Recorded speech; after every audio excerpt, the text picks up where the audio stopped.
বিসমিল্লাহির রহমানির রহিম।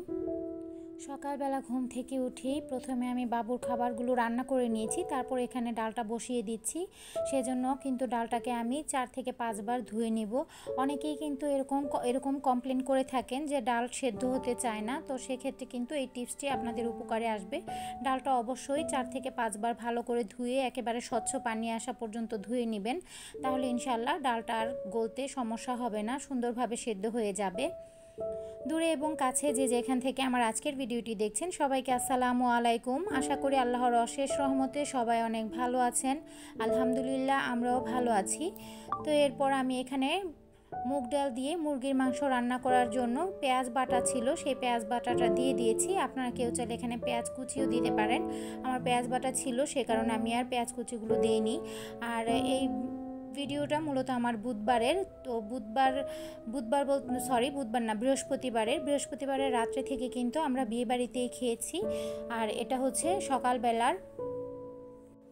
তো এই তো পেঁয়াজ বাটাটা যখন কিন্তু ভাজা হয়ে গেছে, এরপর আদা রসুন বাটাও আমি সাথে ভেজে নিয়েছি, তারপর পানি দিয়ে একে একে গুঁড়া মশলাগুলো দিয়ে দিয়েছি। আর প্রথমেই কিন্তু পেঁয়াজ বাটার সাথে আমি আস্ত গরম মশলাগুলো দিয়েছিলাম। তো এইভাবে কিন্তু মুগ ডাল দিয়ে আপনারা মুরগির গিলা, কলিজা, পা, হাত যারা খান তারা কিন্তু এভাবে খেতে পারেন। আমরা আসলে মুরগির গিলাটা আলাদাভাবে ভেজে তারপর খেয়ে ফেলি, সেটা আর ভাত দিয়ে খাই না। আর মুরগির কলিজা তো খাই না, ফার্মের মুরগির কলিজাটা ফেলে দেই, সেই সাথে মাথাও ফেলে দেই। তো এখানে শুধু পাগুলো নিয়েছি, আগে কিন্তু পাও ফেলে দিতাম। এখনও কিন্তু আপনাদের ভাইয়া মুরগির পা খায় না, তারা এটা আসলে তার ফ্যামিলিগতভাবেই তার এই জিনিসটা থেকে একটা ঘৃণা চলে আসে, যেহেতু আমার শাশুড়ি খায় না এগুলো। আর আমার শাশুড়ির মূলত ফার্মের মুরগিই খায় না। আর যদিও তারা রান্না করতো, তারা কখনো পা রাখেনি, পা ফেলে দিয়েছে মুরগির সব সময়। তো সেখান থেকে কিন্তু ওর বাবার এটা আর শেখা হয়নি। কিন্তু আমার ছোট মেয়ে হওয়ার পর থেকে আমি কিন্তু আর পাটা ফেলে দেই না। আর পা আমি খুব পছন্দ করতাম আগে, কিন্তু আপনাদের ভাইয়া না খাওয়াতে কখনো রান্না করতাম না। কিন্তু ছোট মেয়ে হওয়ার পর থেকে কিন্তু আমি আসলে এই পাটা রান্না করা শুরু করেছি। সরি, আজকে আমার কথার মাঝে অনেকগুলো কিন্তু চলে এসেছে, সেজন্য আমি সরি। শুনতে হয়তো অন্যরকম লাগতে পারে, বিব্রত লাগতে পারে, সেজন্য ক্ষমাসুলভ দৃষ্টিতে দেখবেন। তো এই তো ডালটা যখন একটু পানি দিয়ে সেদ্ধ করা হয়ে গেছে, এই পর্যায়ে কিন্তু আমি এখন মাংসগুলো দিয়ে দিচ্ছি। যেহেতু সে পা খায় না, সেজন্য কিন্তু এর মধ্যে মাংস দিতে হয়। শুধু কিন্তু এরকম হাড় ঘুড় দিয়ে রান্না করলে সে খাবে না, এগুলো দিয়ে তো আর ভাত খাওয়া যায় না। আমাদের যদিও হয়ে যায়, কিন্তু তার তো মাংসর প্রয়োজন হয়, তার জন্যই কিন্তু মূলত এখানে মুরগির মাংসটা ব্যবহার করা। তো এভাবে রান্না করলে আসলে ভাত খাওয়া যায় সুন্দর মতো। তো বাসায় এভাবে মুগ ডাল দিয়ে মুরগির মাংস অথবা গিলা, কলিজা, পা এগুলো রান্না করে খেতে পারেন, আশা করি ভালো লাগবে। আমি আসলে রান্নাটা সকাল সকাল করেছি, সে কারণে কিন্তু প্রথমেই আমি দুপুরে রান্না করে ফেলেছি, আর বাচ্চারা ওঠেনি কেউ। তারপর কিন্তু আমি এখানে টমেটোগুলো কেটে নিচ্ছি। টমেটোগুলো কাটার উদ্দেশ্য হচ্ছে টমেটোগুলো ভেজে আমি আজকে টমেটোর ভর্তা আর গরম ভাত রান্না করব সকালের নাস্তার জন্য। যেহেতু আপনাদের ভাইয়া এখন বাসায়, বিয়ে বাড়ি বলে কথা, আর ভাতিজির বিয়ে, তো সেই সুলভে বাসায় থাকার কারণে কিন্তু ভাত রান্নাটাই বেশি হয়ে থাকে। আর এদিকে আমি যেই চাপটি বানাই, চালের গুঁড়াটাও আমার শেষ হয়ে এসেছে। শেষ হয়ে যাওয়াতে কিন্তু আমি চালের গুঁড়াটা আবার করার সময় পাচ্ছি না। আর এই কারণে কিন্তু এখন ইদানিং ভাত খাওয়া হচ্ছে সবারই ঘরে সকালে। তো টমেটোগুলোর মধ্যে সামান্য একটু হলুদের গুঁড়া আর লবণ ছিটিয়ে দিয়ে এরপর এগুলো আমি তেলের মধ্যে পোড়া পোড়া করে ভেজে নিব। টমেটোর ভর্তা কিন্তু খেতে খুবই ভালো লাগে, টমেটোর ভর্তাটা একটু টক টক লাগে, সেই সাথে গরম গরম ভাতের সাথে কিন্তু টমেটোর ভর্তাটা বেশ ভালো যায়। জানি না কার কাছে কেমন লাগে, যদি কেউ টমেটোর ভর্তা করে না খেয়ে থাকেন তারা কিন্তু এভাবে ভেজে তারপর জাস্ট মরিচটা একটু ভেজে নিলে আর পেঁয়াজ কুচি করে ভালো করে ভর্তা বানিয়ে কিন্তু খেয়ে নিতে পারেন। আসলে মেয়ে ভর্তাটা বানিয়েছিল, আমি সব কিছু রেডি করে রেখেছি, আর মেয়ে জানে না। আমি আবার এই ফাঁকে বিয়ে বাড়িতে একটু গিয়েছিলাম, এসে দেখি যে তারা ভর্তা বানিয়ে ফেলেছে, আর ভিডিওটা শ্যুট করা হয়নি। এখানে আসলে দুপুরের দিকে আবার বাবার বাড়ি থেকে মেয়েদের জন্য অনেকগুলো খাবার চলে এসেছে। যেহেতু আপনারা আমার পরিবারের মতো, তাই আপনাদের সাথে আমি শেয়ার করতে তেমন কোনো আমার সমস্যা নেই। মানে ইদানিং বাবুদের মেয়েদের খাবার ছিল না ঘরে, সন্ধ্যা হলে প্রতিদিন কিন্তু রোজ রোজ তেলের তৈরি ভাজা পোড়া বা এটা ওটা তৈরি করা যায় না। আর সেই সাথে কিন্তু সারাক্ষণ এমন না যে শুধু সন্ধ্যাবেলায় খিদা লাগে, যেহেতু ওরা ছোট মানুষ, আশেপাশে আমাদের বাড়ির কোনো দোকান পোশাক নেই, তো তাদের কিন্তু এটা ওটা খেতে যখন ইচ্ছে করে তারা কিন্তু ঘরে না থাকলে সেটা আর খেতে পারে না। তো সকালে মা যখন ফোন দিয়েছিল তখন মাকে আমি চালের গুঁড়ার কথা বলেছিলাম, আর তখনই কিন্তু সে বলেছিল যে চলে আসো, একটু পরে মানে ফোন দিয়ে বলেছিল যে আসো, ওদের কি কি খাবার লাগবে নিয়ে যাও। তো আমি কিন্তু দুপুরে 1টার দিকে চলে গিয়েছি বাসায় যাওয়ার পর মা আমাকে মার্কেটে নিয়ে গেছে আর বলছে ওদের যা যা লাগবে কিনে নাও। তখন আমি এই বিস্কুটগুলো মেয়েদের জন্য পছন্দ করে কিনে নিয়ে এসেছি, মানে ওরা যা খেতে পছন্দ করে বা যা খায় সেই সাথে আমিও টুকটাক যাতে খেতে পারি এরকম কিছু নিয়ে এসেছি।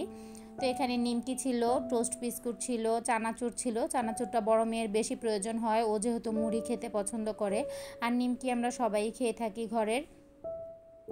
সেই সাথে আর ছোট ছোট ড্যানিশ ছিল, আরও বিস্কুট ছিল, সল্টেজ বিস্কুট ছিল। তো এই তো, আর বাবুর জন্য কিন্তু কয়েকটা পুঁইশাকের পাতা নিয়ে এসেছিলাম, ভেন্ডি ঢেঁড়স নিয়ে এসেছি, কাঁচামরিচ, আর এখানে মিষ্টি আলু, পোলার চাল ছিল 1 প্যাকেট, সেটাও কিন্তু ঘর থেকে সে দিয়ে দিয়েছে। তো এগুলো কিন্তু মিলিয়ে ঝিলিয়ে সে দিয়ে দিয়েছে। আর একটা বক্স যে দেখলেন বের করতে, সেটার মধ্যে 2 পিস রোস্ট ছিল, সেই রোস্টটা তাকে কেউ দিয়েছিল খাওয়ার জন্য, কিন্তু আমার মা কিন্তু সেটা খায়নি, নাতিনদের জন্য ফ্রিজে রেখে দিয়েছে, তো সেটাও দিয়ে দিয়েছে। আসলে নানা নানি বা দাদা দাদির এরকমই হয়ে থাকে, তবে আমার মেয়েদের কপালে তো দাদা দাদির আদর তেমন জুটে না, কিন্তু নানা নানি যতটুকু পারে ততটুকু করার চেষ্টা করে। বাকিটা আল্লাহর ইচ্ছা, আল্লাহ ওদের ভাগ্যে যা রেখেছেন আমি মনে করি তাই পায়। সবার রিজিক তো আর একরকম দিয়ে আল্লাহ দুনিয়াতে পাঠায়নি। তো আমি এখন এগুলো সব গুছিয়ে নিচ্ছি। আজকে কিন্তু কখনো এতগুলো বিস্কুট একসাথে আনা হয় না ঘরে, যেহেতু বিস্কুট খেতে পারি না তেমন একটা, তাই। আর আজকে কিন্তু প্রথম এমন অবস্থা হয়েছে যে আমার বিস্কুট রাখতে গিয়ে ডিবার শর্ট পড়ে গেছে, আমি আর বয়াম খুঁজে পাচ্ছিলাম না যে কোনটাতে রাখবো, তাই আমাকে আবার এখানে একটু ঝামেলা পোহাতে হয়েছে। তো এখানে একটি ট্যাঙের বয়ামের ভিতরে আমি খিচুড়ির চাল রেখেছিলাম, সেটা এখন আমি অন্য একটি পাত্রে রেখে দিব, তারপর এটার মধ্যেও কিছু বিস্কুট নিয়ে নিব। আসলে বিস্কুটটা খাওয়া হয় না এ কারণে, বিস্কুট দেখা যায় খাওয়ার সময় দাঁতের মধ্যে লেগে থাকে, আর তখন কিন্তু অজু করলে অজু হয় না, দাঁতের মধ্যে লেগে থাকলে, দাঁতে চিপায় লেগে থাকলে, তো সেগুলো আবার কুচিয়ে কুচিয়ে তুলতে হয়। দেখা যায় খাওয়ার পরে একটা এক্সট্রা আবার কাজ চলে আসে, একটা এক্সট্রা ঝামেলা চলে আসে, সেই কারণে কিন্তু বিস্কুটটা খেতে চাই না। কিন্তু বাবু যেহেতু ব্রেস্ট ফিডিং করে, এখন তো ক্ষুধা খুব বেশি লাগে, আর ক্ষুধা লাগলে কিন্তু অনেক বেশি খারাপ লাগে, বমি চলে আসে, এরকম পর্যায়ে চলে যায় ক্ষুধাটা, যেহেতু এখন বড় হচ্ছে। আর এরকম বড় বাচ্চারা কিন্তু ব্রেস্ট ফিডিং করলে দেখা যায় যে মায়েদের একটু ক্ষুধাটা বেশিই লেগে থাকে, তো সেই কারণে বিস্কুটগুলো নিয়ে আসা। আর আলহামদুলিল্লাহ আমার ছোটো মেয়ে খায় এগুলো, সন্ধ্যাবেলা ওকে যদি যখনই বলা হয় যে 2টা বিস্কুট খেয়ে পানি খেয়ে পড়তে বসে যাও, তো খেয়ে নেয়। বড় মেয়ের একই সমস্যা, দাঁতের কিছু সমস্যা আছে, যেহেতু মুখে খাবার নিয়ে বসে থাকতো ছোটোবেলা, তো সে কারণে ওর দাঁতে কিন্তু সমস্যা তৈরি হয়ে গেছে। তো ওর দাঁতগুলোর ট্রিটমেন্টও শুরু করবো ইনশাল্লাহ। এখন একটু হাতটা শর্ট আছে, সেজন্য কিন্তু একটু দেরি হচ্ছে। আসলে আমরা মধ্যবিত্ত পরিবার, আমাদের কিন্তু হুটহাট করে চাইলেই সব কিছু করা যায় না, একটু সময় নিয়ে করতে হয়। আর চিকিৎসা যেহেতু, এটা যদি আবার ওরকম পর্যায়ে চলে যেত যে দাঁতে ব্যথা হচ্ছে বা ওরকম কিছু, তাহলে কিন্তু সাথে সাথেই করা হতো, যত কষ্টই হোক। তাই একটু সময় লাগছে, তারপরেও করে নেব, যেহেতু দাঁতের সমস্যা, ও কিন্তু বিস্কুটগুলো খেতে পারে না দাঁতের জন্য, যে কোনো কিছু খেলেই ওর দাঁত শিরশির করে ওঠে। তো এর জন্য একজন ভালো ডাক্তার আসলে দেখাতে হবে। দোয়া করবেন সবাই আমার মেয়েটার জন্য, আল্লাহ যাতে ওর দাঁতগুলো ঠিক করে দেয়, কারণ দাঁতের কষ্ট হলে কিন্তু মানুষের পুরো জান যেন পড়ে যায়, কারণ খেতে না পারলে দেখা যায় আপনি শারীরিকভাবে অসুস্থ হয়ে যাবেন, এটাই স্বাভাবিক। তো এখানে চিনালটা আমি কেটে নিয়েছি, এরপর আমি যা যা নিয়ে এসেছি সেগুলো গুছিয়ে এখন আমি আবার মুরগি রান্না করে নিব। এই মুরগির মাংসটা মূলত আমি রান্না করে রেখে দিব পাশাপাশি, কারণ বিয়ে বাড়ি বারবার কিন্তু রান্নাবান্না করা যাবে না, আর দেখা যায় কারো ঘরের খাবারের আশায়ও কিন্তু থাকা যাবে না, যেহেতু আমার বাচ্চারা আছে, কেউ দিতে খাবার দেরি হতে পারে বা খাবারটা নিজেদের মন মতো নাও হতে পারে, বাচ্চারা নাও খেতে পারে, সে কারণে কিন্তু এটা রান্না করে রাখার সাথে পাশাপাশি যাতে সাপোর্ট দেওয়া যায়। আর বারবার যে বললাম যে ওখানে বারবার যেতে হবে আসতে হবে, একটা দায়িত্ববোধ থেকে থাকে, আর বিয়ে বাড়িতে কিন্তু ঘরে মন এমনিতেও বসে না, বারবার যেতে মন চায়। সবাই যেহেতু একত্রিত হয়, সবার সাথে কথাবার্তা বলা হয়, সবার সাথে দুষ্টামি করা হয়, এভাবেই কিন্তু দিনটা চলে যায়। তখন কিন্তু ঘরের সংসারের রান্নাবান্নার দিকে এমনিতেও মন বসতে চায় না। সে কারণে আমি সকালবেলায় কিন্তু এই কাজগুলো করে নিচ্ছি। আর এখানে আমি বক্স থেকে মশলাটা দিয়ে দিচ্ছি। এই মশলাটা কিন্তু সেই মশলাটা যেটা কিনা আমি চিকেন ফ্রাই করেছিলাম, যে সেই ফ্রাইয়ের সময় কিন্তু মশলাটা লেগেছিল। আর বাড়তি যে মশলাগুলো ছিল আমি কিন্তু ফ্রিজে রেখে দিয়েছিলাম। তো আজ এ পর্যন্তই। সবাই ভালো থাকবেন। আল্লাহ হাফেজ সবাইকে।